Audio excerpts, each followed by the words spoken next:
Hello students, चलिए अब हम डिस्कस करेंगे आपका सीएमए फाउंडेशन जून 2025 का फाइनेंशियल एंड कॉस्ट अकाउंटिंग जो पेपर आया था उसकी आंसर की। आई होप कि आप सबका एग्जाम अच्छे से गया है एंड एक बार आप देख लीजिए कौन कौन से आंसर इसके करेक्ट हैं, मैच कर लीजिए अपने आंसर से। ठीक है, चलिए तो स्टार्ट करते हैं। ये आप सामने देख सकते हैं, पीडीएफ है आपके क्वेश्चन पेपर की, fundamentals of financial and cost accounting. ठीक है, चलिए तो choose correct option from the 4 alternatives given. आपको सही जवाब यहाँ पे सिलेक्ट करना है। सबसे पहले है 51 question number, what is the primary purpose of financial accounting. इससे आसान सवाल नहीं हो सकता पूरे अकाउंट्स में, है ना, कि आपका जो फाइनेंशियल अकाउंटिंग है उसका मेन पर्पस आपका प्राइमरी सबसे इंपॉर्टेंट पर्पस क्या है, वो ये है कि अपने स्टेक होल्डर्स को फाइनेंशियल इंफॉर्मेशन प्रोवाइड करना। So the answer is A providing financial information to stakeholders, minimise taxes, maintain details of assets and liabilities, all of the above. ये आपके बिल्कुल गलत जवाब है। ठीक है, उसके बाद 52 वाला देखते हैं, dash is a science and art. चलिए अगला जो हमारा सवाल है, जस्ट अ सेकेंड, वो है Dash is the science and art of correctly recording in the books of accounts all those transactions that result in transfer of money और मनीज worth. यानी कि डैश के अंदर क्या आएगा आपको पता है, again very simple question. Science and art है किस चीज का, ट्रांजैक्शंस को सही तरीके से बुक्स में रिकॉर्ड करने का। ठीक है, जिनको हम मनी या मनीज वर्थ में कन्वर्ट कर सकते हैं। तो इसको हम क्या बोलते हैं, ए अकाउंटिंग, बी अकाउंटेंसी, सी जर्नलाइजिंग कहा जाता है, या डी इसे बुक कीपिंग। तो अकाउंटिंग की अगर मैं बात करूं तो अकाउंटिंग एक बिगर टर्म होता है। इसके अंदर ट्रांजैक्शंस को रिकॉर्ड करना, देन उसके बाद उनकी जो लेजर पोस्टिंग होती है, फिर ट्रायल बैलेंस बनाना, फिर उसके बाद आपका जो पीएनएल होता है, बैलेंस शीट बनाना, ये सब कुछ आपके अकाउंटिंग के अंदर कवर किया जाता है। ठीक है, अकाउंटेंसी भी उससे मिलता जुलता है। जर्नलाइजिंग के अंदर तो सिर्फ ट्रांजैक्शंस को रिकॉर्ड करने की बात होती है, लेकिन जो बुक कीपिंग है वो, ये जो डेफिनेशन है ये बुक कीपिंग की ही डेफिनेशन है। ये book keeping is a science and art of correctly recording in the books of accounts all those transaction that result in transfer of money और मनीज वर्थ। तो इसका जो सही जवाब है वो है डी, यानी कि बुक कीपिंग।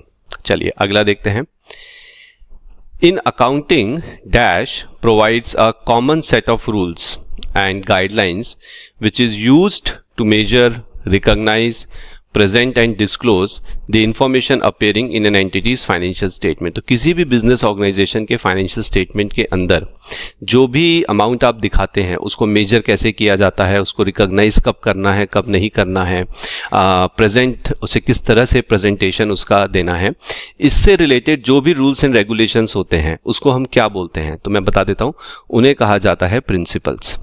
तो अकाउंटिंग के जो प्रिंसिपल्स हैं ना, वो आपको रूल्स बताते हैं, गाइडलाइंस बताते हैं कि कैसे किसी चीज को रिकॉग्नाइज करना है, प्रेजेंट करना है।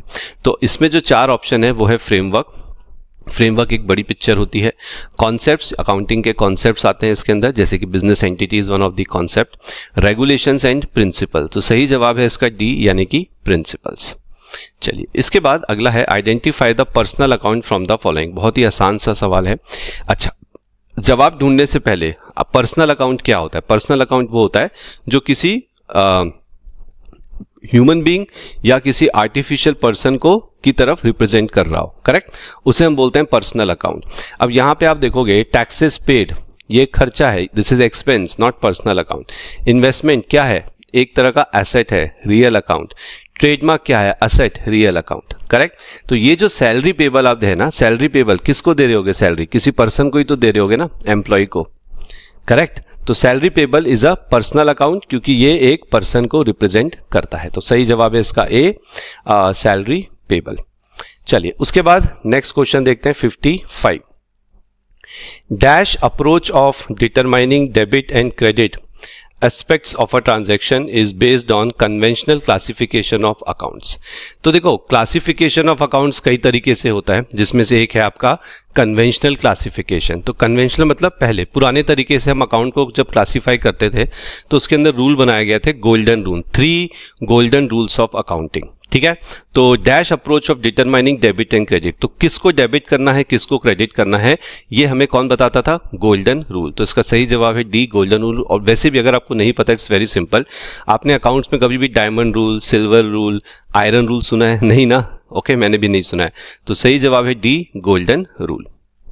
नेक्स्ट सवाल देखते हैं इसका हम। The books of accounts in which transactions of a specific type, that is credit purchase, credit sale, etc. are initially recorded is called। तो ऐसी कौन सी बुक है जिसके अंदर आप क्रेडिट सेल्स को रिकॉर्ड करते हो? Sales book. ऐसी कौन सी बुक है? तो ऐसी बुक्स को हम क्या बोलते हैं जिसमें क्रेडिट सेल्स को रिकॉर्ड करते हैं? Sir sales book. ऐसी बुक्स को क्या बोलते हैं जिसमें सिर्फ क्रेडिट परचेज को रिकॉर्ड करते हैं? Purchase book. और इन सबको मिला के क्या कहा जाता है? Subsidiary books. तो इसका जो सही जवाब है स्टूडेंट्स वो है सी, सब्सिडरी बुक्स। जनरल लेजर के अंदर तो हम उन ट्रांजैक्शंस को रिकॉर्ड करते हैं जो किसी स्पेसिफिक बुक्स में नहीं जाती। स्पेशल लेजर, स्पेशल ट्रांजैक्शन, से ऐसा कुछ सुना नहीं है मैंने, स्पेशल लेजर और जर्नल भी वही हो गया, ठीक है। तो इसका जो सही जवाब है वो है सी, सब्सिडरी बुक्स। अगला, expenses incurred for removal of inventories to a new site is by nature। अच्छा क्वेश्चन है। आपने कुछ एक्सपेंसेस किए ताकि आप इन्वेंट्री को रिमूव करो किसी नई साइट के लिए, है ना। रिमूवल ऑफ इन्वेंट्रीज मतलब इन्वेंट्री आपने हटाई और उसे दूसरी साइट में पहुंचाया। तो ये जो एक्सपेंस है ये किस टाइप का है? क्या ये रेवेन्यू का एक्सपेंडिचर है? क्या ये कैपिटल एक्सपेंडिचर है? डिफर्ड रेवेन्यू एक्सपेंडिचर है? या नन ऑफ दी अबव? तो देखो, इन्वेंट्री को एक जगह से दूसरी जगह जब आप पहुंचाओगे तो ये एक ऐसा एक्सपेंस होता है जो, पहली चीज, क्या ये रिकरिंग नेचर का है या ये कभी कभी होता है कि 2-3 साल में एक बार हो रहा है, 10 साल में एक बार हो रहा है? नहीं ना, आप रिमूव करते हो इन्वेंट्रीज को तो it's a normal recurring expenditure. तो ऐसे खर्चे जो नॉर्मल रिकरिंग नेचर के होते हैं उनको हम बोलते हैं रेवेन्यू एक्सपेंडिचर। कैपिटल एक्सपेंडिचर तो वो होता है ना जिससे आपको बेनिफिट मोर देन 1 ईयर, 5 साल, 10 साल। और डिफर्ड रेवेन्यू एक्सपेंडिचर होते रेवेन्यू एक्सपेंडिचर टाइप, लेकिन इससे जो बेनिफिट है वो 2 से 3 साल तक के लिए ही लिमिट रहता है। तो यहां पे सही जवाब है इसका रेवेन्यू एक्सपेंडिचर। अगला, which of the following is dash are true about bank book? अच्छा, बैंक बुक क्या होती है? बैंक बुक मतलब हमारी पासबुक, ठीक है। अब इसके कुछ नीचे सेंटेंसेस हैं, हमें बताना है इसमें से कौन सा सही है कौन सा गलत है। It is a subsidiary book of account. It is also known as bank journal. Usually large organizations with substantial volume of bank transaction maintain this book of account and D है all of the above। चलिए, बड़ा interesting है। देखो, जो आपकी bank book होती है, ठीक है, इसको पहली बात तो पासबुक छोड़ दीजिए। बैंक बुक मतलब बिजनेस ऑर्गेनाइजेशन इसे बना रहा है। पहली चीज, क्या ये सब्सिडरी बुक है? हाँ, ये सब्सिडरी बुक के अंदर आती है। जैसे कैश बुक होती है ना, वैसे ही बैंक बुक, ठीक है। तो ये सब्सिडरी बुक है। बैंक से रिलेटेड जो भी ट्रांजेक्शंस होते हैं सबसे पहले यही रिकॉर्ड होते हैं। इसे बैंक जर्नल बोलते हैं। हाँ, इसे हम बैंक जर्नल के नाम से भी जानते हैं। और जनरली इसे कौन बनाता है? छोटे ऑर्गेनाइजेशन नहीं बनाते। जो बड़े ऑर्गेनाइजेशन होते हैं जहां पे बैंक का बहुत ज्यादा ट्रांजेक्शन होता है वो बैंक बुक अलग से बनाते हैं। तो ये तीनों ही सही हैं। तो सही जवाब है इसका D, all of the above, ठीक है। चलिए अगला देखते हैं 59। Ledger contains various, one of the easiest question. Ledger के अंदर क्या होता है? अकाउंट्स होते हैं, उनके बैलेंस, है ना। लेजर के अंदर आप क्या बनाते हो? अकाउंट्स बनाते हो। तो सही जवाब है अकाउंट्स। एंड 60th है, which of the following is not a feature of the trial balance? तो आप सबको आई होप पता है ट्रायल बैलेंस के फीचर्स क्या होते हैं, है ना। तो it is only a statement of debit and credit balances of accounts. Yes, ये तो फीचर है। ट्रायल बैलेंस क्या होता है? इसमें डेबिट बैलेंसेज होते हैं, क्रेडिट बैलेंसेज होते हैं, correct. And it is a list of debit and credit balances which are extracted from various ledger account, correct। जो balances है वो कहाँ से आते हैं? वो आते हैं आपके ledger accounts, उन्हीं के balances तो आप ट्रायल बैलेंस में दिखाते हो। तो ये भी बिल्कुल सही है। It is part of financial statement, false। ध्यान रखना, P&L account, balance sheet, cash flow statement, statement of changes in equity, ये फाइनेंशियल स्टेटमेंट के पार्ट होते हैं। ट्रायल बैलेंस फाइनेंशियल स्टेटमेंट का हिस्सा नहीं होता। So this is false. तो करेक्ट आंसर है आपका सी, क्योंकि उसने पूछा था कि इसमें से कौन सा ट्रायल बैलेंस का फीचर नहीं है, ठीक है। चलिए, सो नेक्स्ट देखते हैं 61। Okay, consider the following statement. 2 statement दे रखे, पढ़ लेते हैं पहले। Adjustment entries are recorded by an organization in general journal, ठीक है। Adjustment entries are passed to comply with the accounting principle, ठीक है। Options क्या हैं आपके पास? Options हमारे पास क्या हैं? A है both statements are true, only one statement 1 is true, only statement 2 is true and both statements are false। तो जब हमने स्टेटमेंट पढ़ा, आपको क्या लगता है कुछ गलती है? एडजस्टमेंट एंट्रीज जो होती है हमारी, एडजस्टमेंट एंट्रीज हो गई या रेक्टिफिकेशन एंट्रीज हो गई, इनको कहाँ रिकॉर्ड करते हैं? सब्सिडरी बुक में? नहीं, इन्हें हम जनरल जर्नल में ही रिकॉर्ड करते हैं। तो स्टेटमेंट 1 तो पूरी तरह से सही है।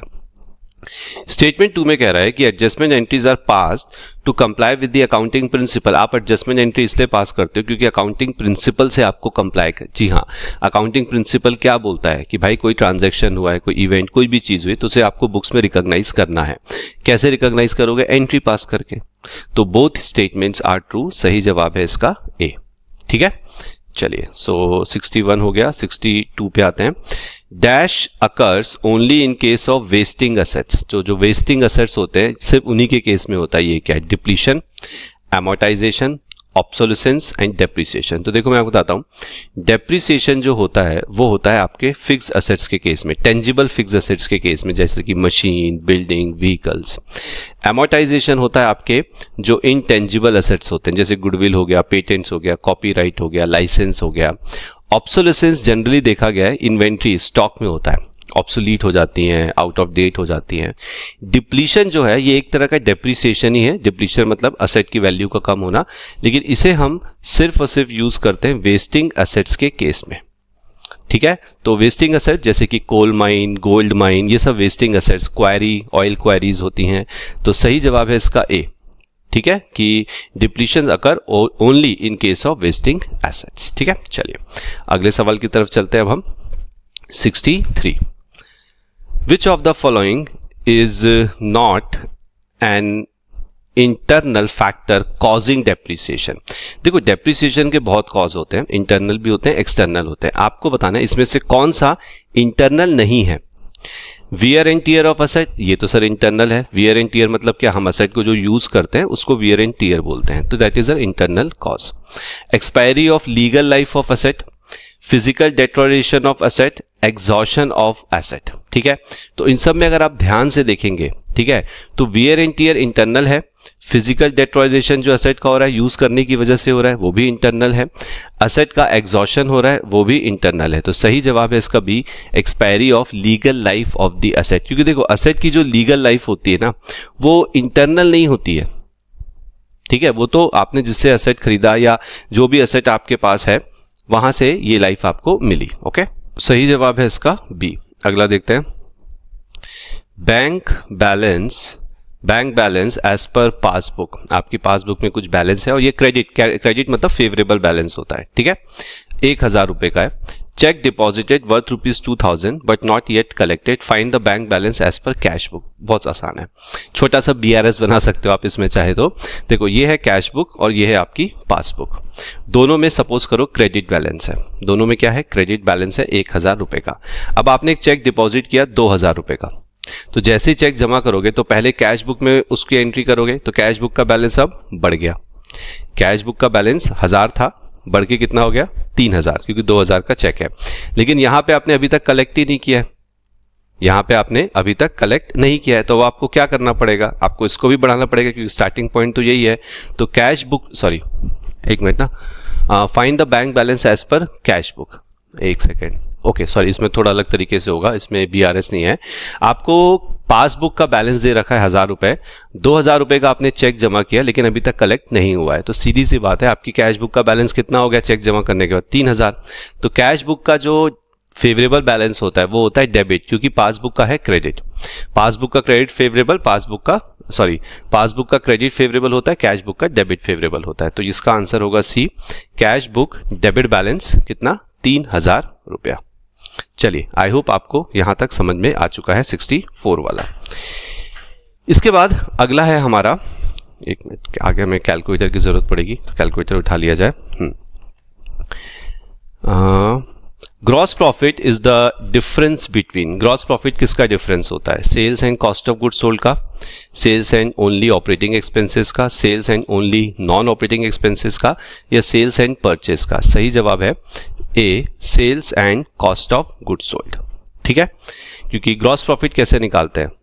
आप अपनी सेल्स लेते हो और उसमें से COGS माइनस करते हो। COGS क्या होता है? Opening stock plus purchase plus अगर कोई एक्सपेंस है परचेज रिलेटेड वो ऐड कर दो, माइनस क्लोजिंग स्टॉक। तो ऑपरेटिंग एक्सपेंसेस, नॉन ऑपरेटिंग, ये सब आपके P&L में जाते हैं जब हम नेट प्रॉफिट निकालते हैं। अगला है आपका 66। चलिए, इन कंसाइनमेंट बिजनेस, अब ये कंसाइनमेंट का क्वेश्चन है, देखो अभी तक कोई न्यूमेरिकल नहीं आया। ठीक है, तो इसका मतलब है कि theory is also important.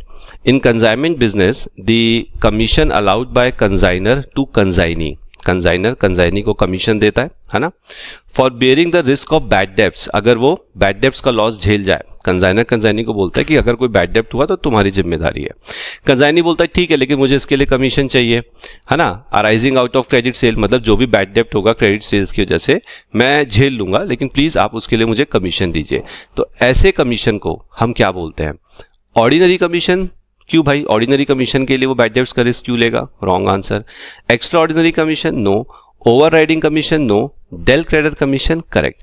Del credere commission का मीनिंग ही यही होता है कि अगर आप बैड डेब्ट्स का लॉस झेलोगे तो हम आपको एक्स्ट्रा कमीशन देंगे, ऐसा कंसाइनर कंसाइनी को बोलता है। ठीक है, चलिए, तो अभी तक हमने कितने देख लिए? 66।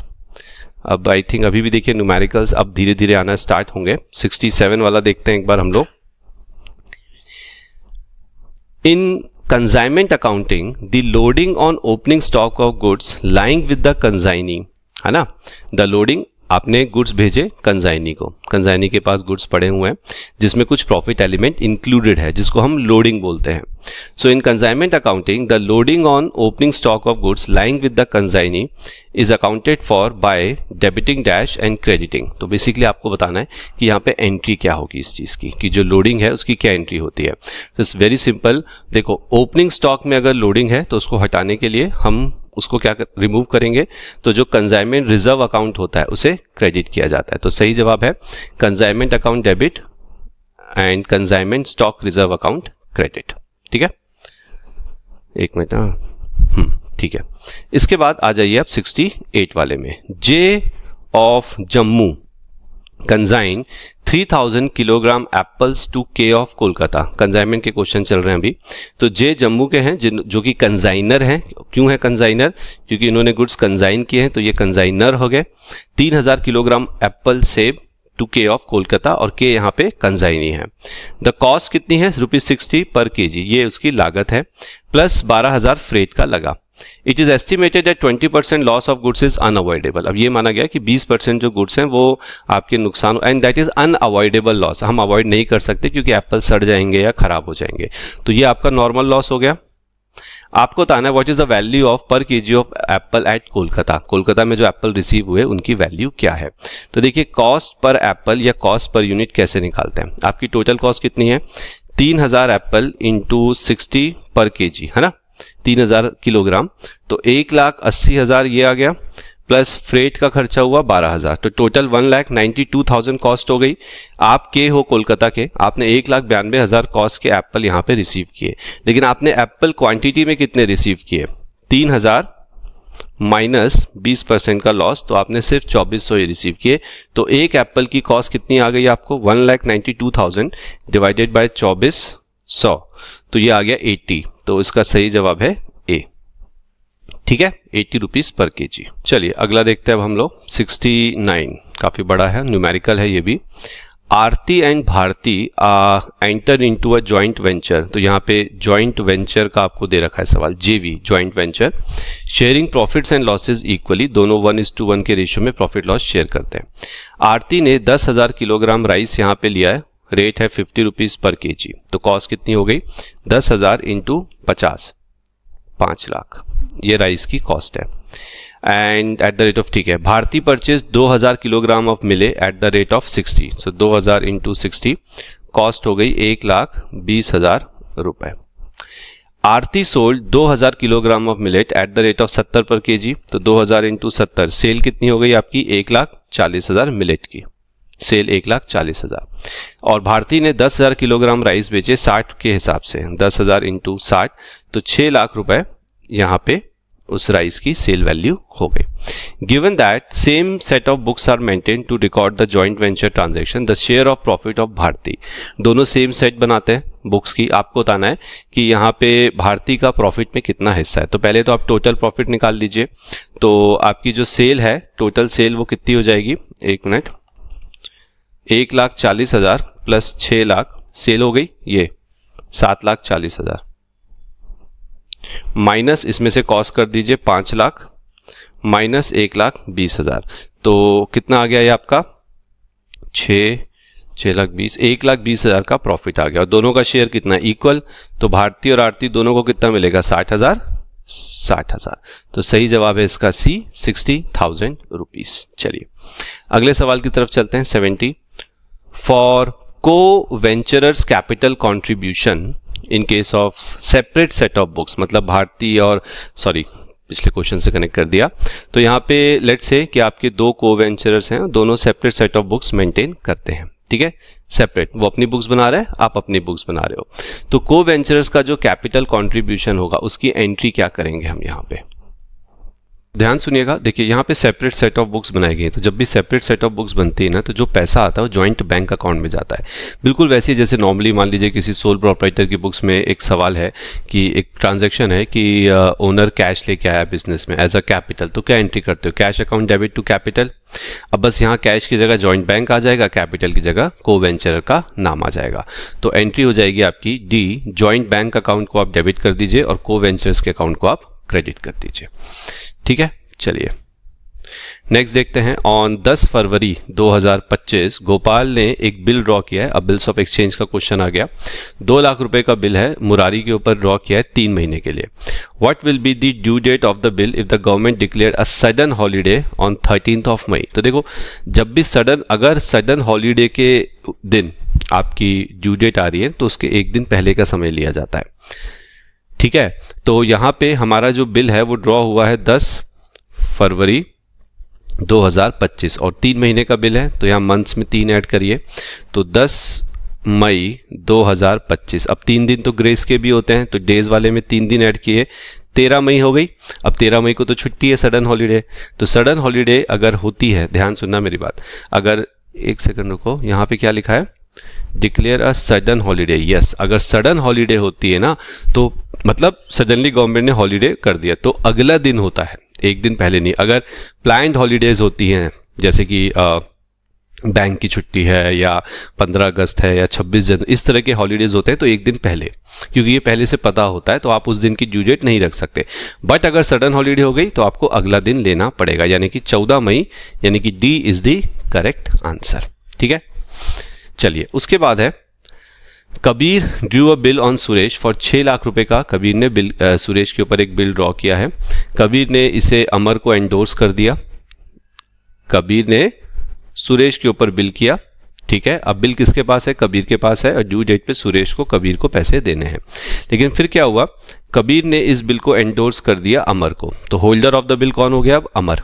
अब ड्यू डेट पे सुरेश अमर को पैसा देगा, और बाद में अमर ने इसको आगे प्रेम को एंडोर्स कर दिया, तो ड्यू डेट पे अब सुरेश प्रेम को, ठीक है, प्रेम को पेमेंट करेगा। आपको बताना है on the date of maturity the payee कौन होता है, जिसको पैसा मिल रहा होता है। तो ड्यू डेट पे किसको पैसा मिलेगा, प्रेम को, तो सही जवाब है बी, प्रेम, ठीक है। नेक्स्ट देखते हैं। मुदित ड्रॉज अ बिल, यहाँ पे मुदित ने एक बिल ड्रॉ किया है सौरभ के ऊपर। 6 लाख रुपए का बिल है, 1 फरवरी 2025 को, 3 महीने का बिल है, और मैच्योरिटी में जो बिल है वो डिसऑनर हो गया, और नोटिंग चार्जेस हैं वो 6,000 के हैं। अब एक चीज़ बताइए, जब जैसे बिल डिसऑनर होता है, ठीक है, तो जो नोटिंग चार्जेस है वो कौन पे करता है, holder of the bill generally. तो यहाँ पे हमारा होल्डर ऑफ द बिल कौन है, मुदित है। तो मुदित ने 6,06,000 रुपए यहाँ पे टोटल, मतलब 6,000 का नोटिंग चार्जेस दिए।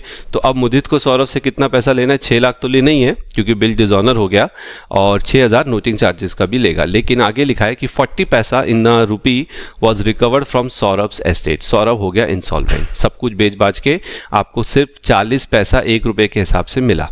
तो अगर 1 रुपये में 40 पैसा मिला है तो 6,06,000 में आपको कितना मिलेगा, तो 6,06,000 इंटू 0.4 आपको मिलेगा 2,42,400 रुपए। द अमाउंट ऑफ डेफिशिएंसी आपको बताना है कि यहाँ पे डेफिशिएंसी कितनी है।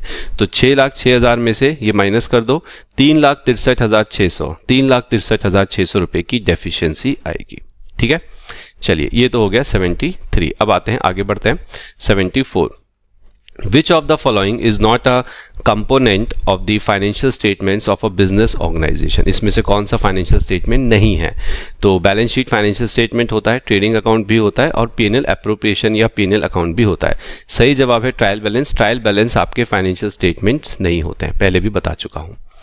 नेक्स्ट देखते हैं, income tax paid of the proprietor. आपने यहाँ पे प्रोप्राइटर का इनकम टैक्स पे किया। ध्यान रखना, प्रोप्राइटर का जो इनकम टैक्स होता है ना वो पर्सनल एक्सपेंस होता है, यानी कि जिसे आप ड्राइंग्स के नाम से भी जानते हो।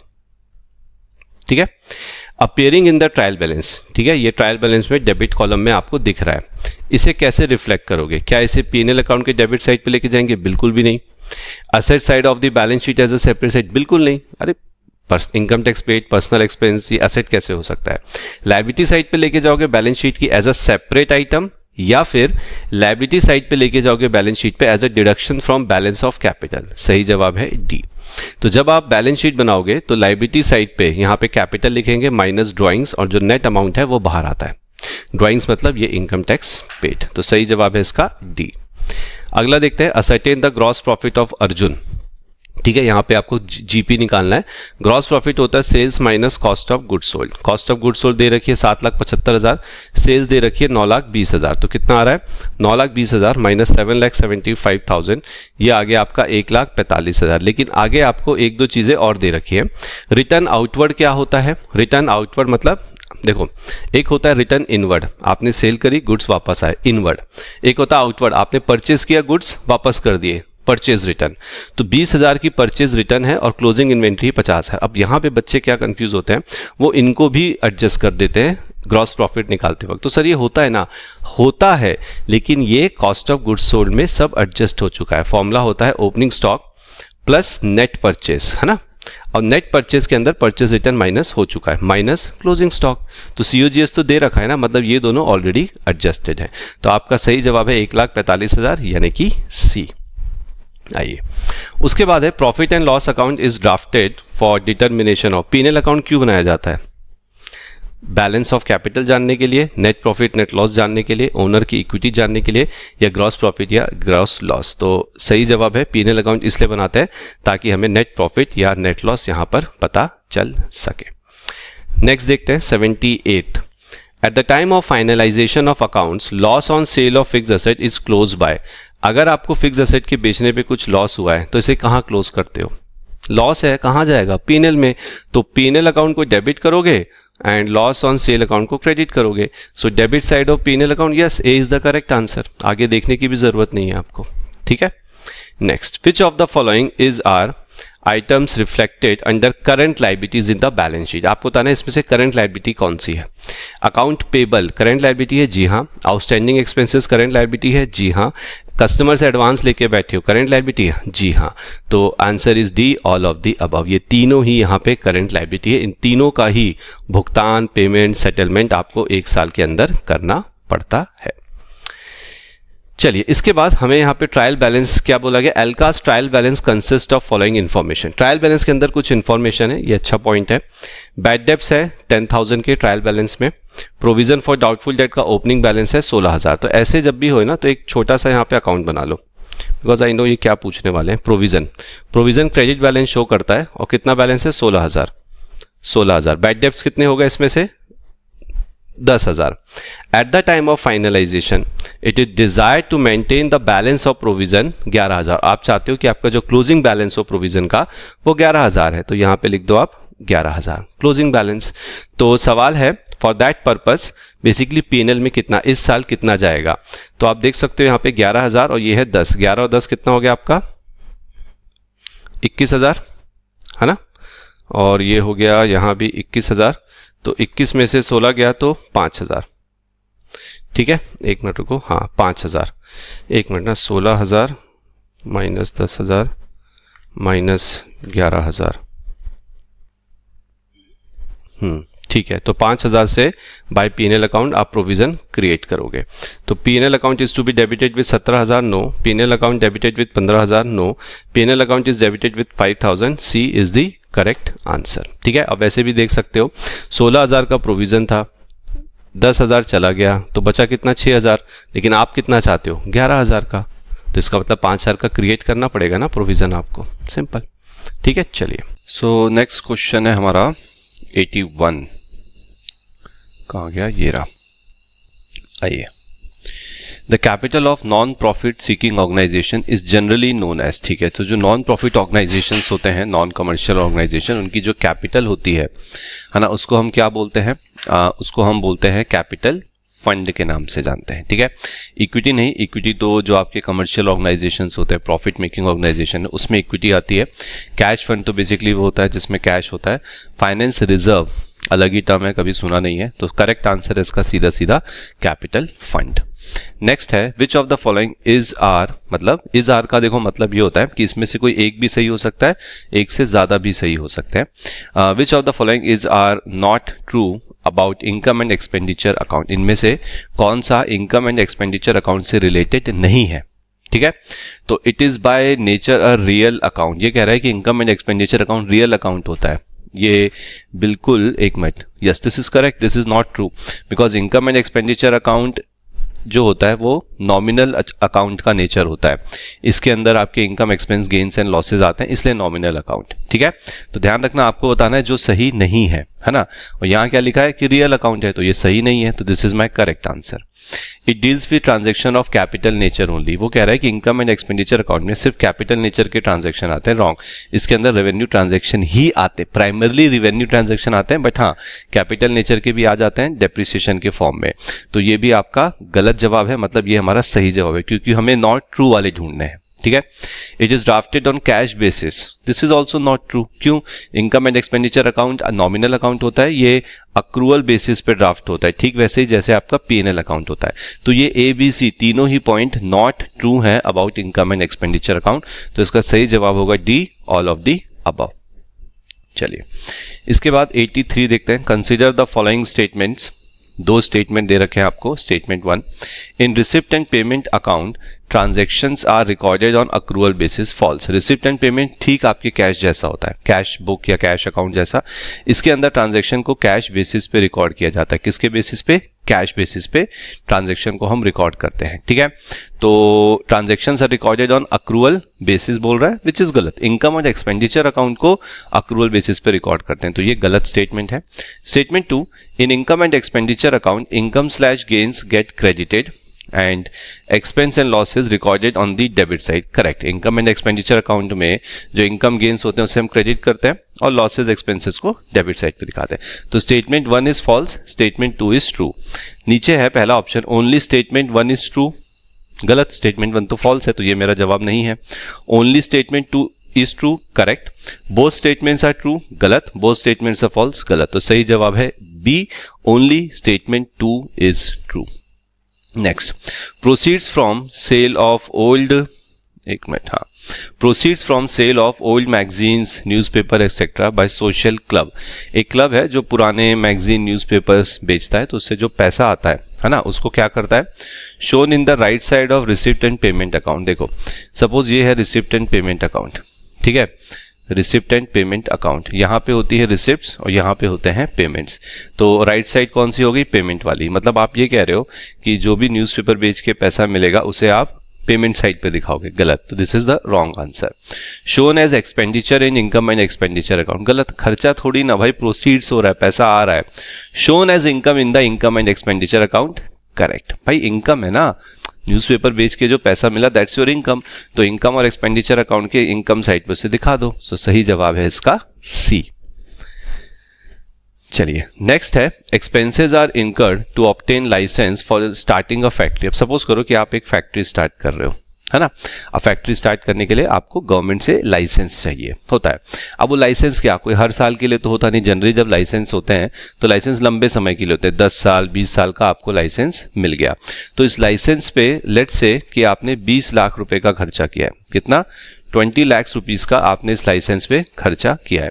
तो ये जो आपने खर्चा किया है लाइसेंस के ऊपर 20 लाख रुपए का, इससे आपको बेनिफिट अगले 10-20 साल तक होगा। 10-20 साल तक लाइसेंस नहीं लेना है, तो ये आपका कैपिटल एक्सपेंडिचर है। तो ये पूछ रहा है कि कौन सा एक्सपेंडिचर है, तो मैं बोलूंगा बी है कैपिटल एक्सपेंडिचर, ठीक है। चलिए नेक्स्ट है, dash involves maintenance of records of all cost from their incurrence to their charge to cost center and ultimately to product and service. Cost accounting का क्वेश्चन है। तो किसके अंदर ऐसा होता है कि आप अपने कॉस्टिंग के सारे रिकॉर्ड्स मेंटेन करते हो, ठीक है, एंड उसको किस कॉस्ट सेंटर पे लेके जाना है वो सब कुछ इसी के अंदर होता है। Cost ascertainment, cost control, cost book keeping या कॉस्ट रिपोर्टिंग, ठीक है। तो इसका जो सही जवाब है वो है आपका D, cost reporting. Cost reporting के अंदर आप कॉस्ट को जहां तक वो पहले कलेक्ट करते हो, फिर जहां तक वो जाएगी वहां तक लेके जाते हैं। ठीक है, नेक्स्ट है CAS 19। ये मैं आपको लास्ट में बताता हूँ CAS 19 किससे डील करता है। पहले आप इस पे आ जाइए, just a second.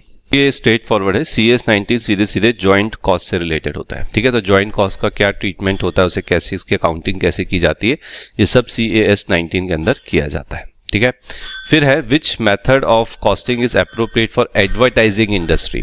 Very interesting.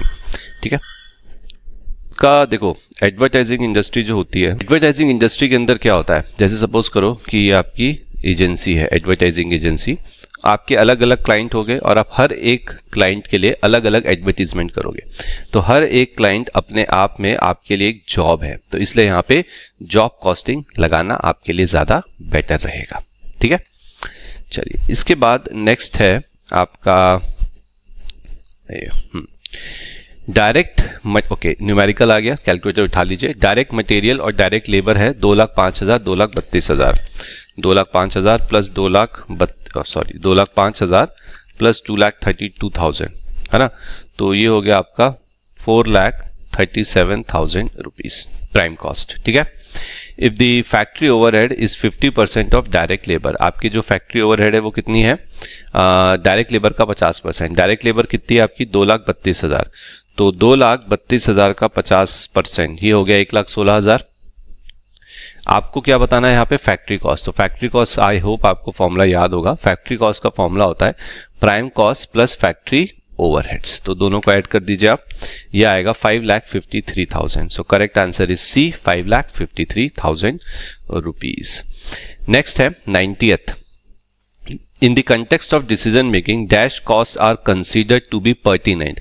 अब अगर किसी स्टूडेंट को पर्टिनेंट का यहाँ पे मीनिंग नहीं पता होगा तो वो उस क्वेश्चन को नहीं कर सकता। पर्टिनेंट का मतलब होता है कि जो डिसीजन आप ले रहे हो उससे जो डिसीजन आप ले रहे हो उस डिसीजन से अफेक्ट होने वाली जो कॉस्ट होती है ना, उसको क्या बोलते हैं, तो उसको हम बोलते हैं रिलेवेंट कॉस्ट। देखो संक कॉस्ट तो वो हो गई जो पास्ट में इनकर हो गई थी और अब वो डूब चुकी है, उसका आपकी डिसीजन मेकिंग से अब कोई लेना देना नहीं है। इंप्यूटेड कॉस्ट कौन सी होती है, imputed cost is a notional cost, ये डिसीजन मेकिंग के लिए रिलेवेंट होती है, हाँ होती है, नन ऑफ द अबव। अब यहां पे बोला है पर्टिनेंट, पर्टिनेंट मतलब जो वो कॉस्ट जो मेरे डिसीजन मेकिंग से अफेक्ट हो, तो वो इंप्यूटेड भी है, लेकिन जो इंप्यूटेड है वो रिलेवेंट होती है, रिलेवेंट कॉस्ट के अंदर आती है, इसलिए इसका सही जवाब है relevant. Relevant is a bigger picture, इसके अंदर हर प्रकार की आपकी रिलेवेंट कॉस्ट कंसीडर करी जाती है। ठीक है, चलिए आगे देखते हैं। Which of the following is not a part of prime cost, आपको बताना इसमें से कौन सा प्राइम कॉस्ट का पार्ट नहीं है। तो देखो प्राइम कॉस्ट के अंदर बच्चों क्या क्या आता है, direct material plus direct labour plus direct expenses, तो ये है पावर, तो सही जवाब है डी पावर, ये आपकी यहां पे प्राइम कॉस्ट का पार्ट नहीं है। चलिए अगला देखते हैं 92। Okay, so appropriate composite cost unit for the transport sector. Composite cost unit वो होती है जिसके अंदर एक नहीं एक से ज़्यादा कॉस्ट यूनिट होती है। एंड ट्रांसपोर्ट सेक्टर की अगर मैं बात करूं तो जैसे कि टन किलोमीटर जो गुड ट्रांसपोर्ट कंपनीज होती है उनके लिए, पैसेंजर किलोमीटर, ठीक है, जो पब्लिक ट्रांसपोर्ट कंपनीज होती हैं, तो हमें इन चारों में से बताना है कि कौन सा कंपोजिट कॉस्ट यूनिट है। पर टन नहीं है क्योंकि इसमें देखिए सिर्फ एक ही कॉस्ट यूनिट है, टन वेट, दो नहीं है। पर पैसेंजर भी नहीं है क्योंकि यहां भी सिर्फ एक ही कॉस्ट यूनिट है, दैट इज पैसेंजर। पर पैसेंजर किलोमीटर यहां पे दो है, जैसे ऊपर भी मैंने लिखा था, ट्रांसपोर्ट ऑफ जो पब्लिक है उनके ट्रांसपोर्ट के लिए यूज करते हैं इसे पर पैसेंजर किलोमीटर, तो सही जवाब है सी, नंबर ऑफ व्हीकल्स रॉन्ग। ठीक है, तो सी इसका सही जवाब होगा। 93 पे आ जाते हैं, 7 और बचे हैं हमारे। Calculate the profit per unit, आपको एक यूनिट का प्रॉफिट निकालना है। क्या दिया हुआ है, number of units produced and sold 16,000, cost of production is ₹4 per unit, selling okay, तो सीओपी है आपका 4 रुपए प्रति यूनिट, सेलिंग एंड डिस्ट्रीब्यूशन का खर्चा है 1 रुपीज प्रति यूनिट, सेलिंग प्राइस 10 है। ठीक है, सेलिंग प्राइस कितनी है, 10 रुपए है पर यूनिट। आपको बताना है कि आपका प्रॉफिट एक यूनिट का कितना है। एक minute, okay, number of unit unnecessary यहाँ पे दे रखी हैं, ठीक है। तो मैं सेलिंग प्राइस में से अपनी सीओपी और सेलिंग डिस्ट्रीब्यूशन माइनस कर दूंगा। तो 10 में से 4 गया तो 6 और 1 गया तो 5, तो 5 is the profit per unit. काफी आसान हो गया ये, आई होप इसमें कुछ मिस नहीं किया मैंने। Cost of production 16,000, selling and distribution, ठीक है ठीक है। चलिए नेक्स्ट देखते हैं। The cost which very disproportionately with change in activity level. ध्यान समझना, अच्छा क्वेश्चन है ये। देखो आपका जब एक्टिविटी लेवल चेंज होता है, एक्टिविटी लेवल मतलब आउटपुट, सपोज आउटपुट 1000 है, वो 2000 हो गया, सपोज करो बाद में 1500 हो गया, तो इसके साथ कॉस्ट चेंज होती है। हाँ, अब जैसे फिक्स कॉस्ट है, फिक्स कॉस्ट में कोई चेंज नहीं आता अगर आपका आउटपुट लेवल चेंज हो या ना हो, तो फिक्स कॉस्ट तो कांस्टेंट रहती है। वेरिएबल कॉस्ट चेंज होती है, हाँ, और वेरिएबल कॉस्ट प्रोपोर्शनेटली चेंज होती है, डिसप्रोपोर्शनेटली नहीं, क्योंकि वेरिएबल कॉस्ट पर यूनिट तो सेम होती है। जैसे मान लो आपकी वेरिएबल कॉस्ट है 5 रुपए पर यूनिट, तो यहां पे कितना होगा 5000, यहां पे कितना होगा 10,000, यहां पे कितना होगा 7500। तो अगर आप पर यूनिट निकालोगे ना, पर यूनिट 5 ही आएगा हर केस में। तो इसको बोलते हैं कि कॉस्ट वेरी प्रोपोर्शनेटली, जिस प्रोपोर्शन से मेरा आउटपुट चेंज हो रहा है उसी प्रोपोर्शनल से मेरी वेरिएबल कॉस्ट भी चेंज होती है। लेकिन ये पूछ रहा है डिसप्रोपोर्शनेटली, तो इसका सही जवाब है semi variable cost. Semi variable cost क्या होती है, इसके अंदर फिक्स कॉस्ट भी है और वेरिएबल कॉस्ट भी है, तो ये चेंज तो होती है बिकॉज ऑफ वेरिएबल कॉस्ट, लेकिन जो प्रोपोर्शन होता है ना वो मतलब प्रोपोर्शनेटली नहीं होती है, डिसप्रोपोर्शनेटली ऊपर नीचे हो सकता है। तो सही जवाब है डी, सेमी वेरिएबल कॉस्ट। चलिए लास्ट 5 क्वेश्चंस देखते हैं। The cost of common resources use for producing 2 or more products or rendering 2 or more services simultaneously are called. तो सपोज करिए ये आपकी प्रोसेस है और इसमें आपने मटेरियल, लेबर ये सब लगा दिया, आउटपुट निकल के आया 2, एक आया प्रोडक्ट ए और एक आया प्रोडक्ट बी। तो ये पूछ रहा है ये जो आपने लगाया है यहाँ पे जो कॉस्ट हुई है सपोज 10,000, इसको क्या बोलते हैं, ये कॉमन कॉस्ट है ना, ए और बी की यही कॉस्ट है कॉमन, तो इसको बोलते हैं हम, आप सभी को होता है जॉइंट कॉस्ट, है ना। बैच कॉस्ट तो वो होती है जो एक बैच को बनाने की होती है, प्रोसेस कॉस्ट एक प्रोसेस की कॉस्ट, और रिसर्च कॉस्ट जो रिसर्च के लिए की जाती है। ये हमसे पूछ रहा है cost of common resources use for producing 2 or more product. तो 2 या 2 से ज्यादा प्रोडक्ट को बनाने के लिए जो कॉस्ट होती है कॉमन, उसको हम बोलते हैं जॉइंट कॉस्ट। नेक्स्ट है which of the following is the classification of cost by traceability to cost object. Very simple, देखो कॉस्ट का क्लासिफिकेशन अलग अलग तरीके, जैसे बिहेवियर के बेसिस पे अगर मैं पूछूं तो एक होती है फिक्स कॉस्ट, वेरिएबल कॉस्ट और सेमी वेरिएबल कॉस्ट, है ना, जो कि ये है, तो ये बिहेवियर के बेसिस पे है। लेकिन अगर मैं बात करूं ट्रेसिबिलिटी टू कॉस्ट ऑब्जेक्ट जैसे सपोज करिए कैलकुलेटर, तो इस कैलकुलेटर के ऊपर जिस कॉस्ट को मैं ट्रेस कर सकता हूं डायरेक्टली, तो वो होगी एक तो डायरेक्ट कॉस्ट और इनडायरेक्टली इनडायरेक्ट कॉस्ट। तो ट्रेसिबिलिटी के बेसिस पे 2 तरह की कॉस्ट होती है, direct cost and indirect cost, है ना। बिहेवियर के बेसिस पे होता है fix cost, variable and semi variable. Normal cost, abnormal cost ये अलग चीज है।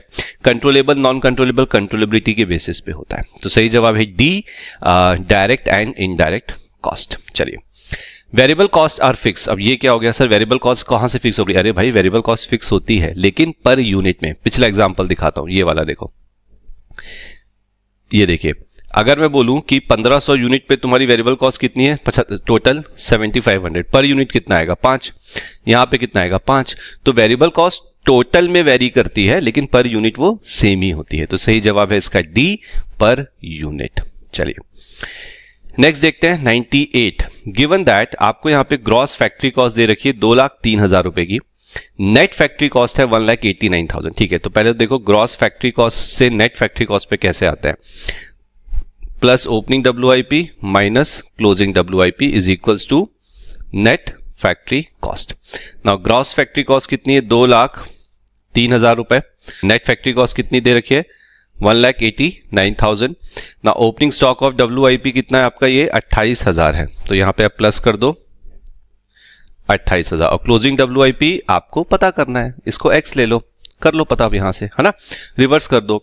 तो जैसे ये 2,03,000 है ना, 2,03,000 प्लस 28,000 माइनस जो लास्ट में फिगर है 1,89,000 नेट फैक्ट्री कॉस्ट, वो माइनस कर दो, ये 1 है, तो 42,000 आएगा। तो सही जवाब है इसका सी, 42,000 closing work in progress. Which of the following is included in financial account but not in the cost account, इनमें से कौन सा फाइनेंशियल अकाउंट में होता है लेकिन कॉस्टिंग में नहीं होता? डिविडेंड पेड कहाँ होता है सर? फाइनेंशियल अकाउंटिंग में होता है, कॉस्टिंग में नहीं होता। Interest on loan financial accounting में होता है, कॉस्टिंग में नहीं होता। Provision for bad debt financial accounting में होता है, कभी कॉस्टिंग में देखा है? नहीं, और देखोगे भी नहीं, ठीक है।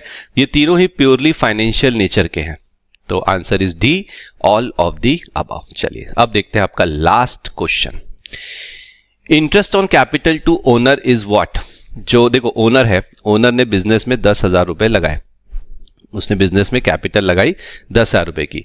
अब कैपिटल तो लगा दी, इस पे उसको इंटरेस्ट तो मिलेगा नहीं, है ना। तो ये जो इंटरेस्ट है ये एक तरह की उसके लिए क्या होती है, हाइपोथेटिकल कॉस्ट। लेट्स सपोज करो मैंने बिजनेस स्टार्ट किया और उस पर कितना लगा दिया, 10,000। अगर नहीं लगाता तो बैंक में जमा होता, इंटरेस्ट आता, अब तो वो नहीं मिलेगा ना। बट एक्चुअल में तो ऐसा नहीं हो रहा ना कि मेरा इंटरेस्ट मिस हो रहा है, मतलब I hope you are getting कि एक्चुअल में ऐसा नहीं है, ये एक हाइपोथेटिकल है, नोशनल है। तो जो इंटरेस्ट होता है कैपिटल पे, ओनर की कैपिटल पे, उसको हम बोलते हैं नोशनल कॉस्ट। मान लो आपको लॉजिक नहीं समझ में आता, इस तरह से देखो, interest on capital cash cost तो हो ही नहीं सकता, कैश कॉस्ट वो होती है जो कैश में होती है, यहाँ पे से कुछ कैश में इंटरेस्ट नहीं मिल रहा है। संक कॉस्ट तो वो होती है जो पास में इनकर होती है, तो इलॉजिकल है बिल्कुल।